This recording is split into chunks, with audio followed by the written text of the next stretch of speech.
বরং দেশের সরকার প্রধান হিসাবে বিশ্বমঞ্চে বাংলাদেশকে তুলে ধরবেন তিনি। গণ অভ্যুত্থান পরবর্তী সময়ে ভিন্ন একটি পরিস্থিতিতে বাংলাদেশের অন্তর্বর্তী সরকারের প্রধান হিসাবে দায়িত্ব নেয়ার পর প্রথমবার জাতিসংঘের সাধারণ অধিবেশনে যোগ দিতে যাচ্ছেন ডক্টর মোহাম্মদ ইউনূস।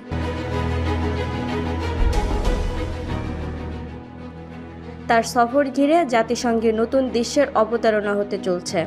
আন্তর্জাতিক ফোরাম থেকে শুরু করে বিশ্ব নেতাদের নজর থাকবে বিশ্ববরেণ্য এই অর্থনীতিবিদের দিকে।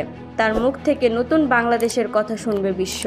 যুক্তরাষ্ট্রের নিউ ইয়র্কে অবস্থিত জাতিসংঘ সদর দপ্তরের সাধারণ অধিবেশন ইতোমধ্যে শুরু হয়েছে। বেশিরভাগ বিশ্ব নেতারা অনুষ্ঠানে যোগ দিয়েছেন।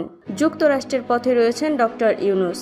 সবকিছু ঠিক থাকলে স্থানীয় সময় সোমবার 23 সেপ্টেম্বর তার নিউ ইয়র্কে পৌঁছার কথা রয়েছে। সূচি অনুযায়ী 27 সেপ্টেম্বর জাতিসংঘ সাধারণ অধিবেশনের ৭৯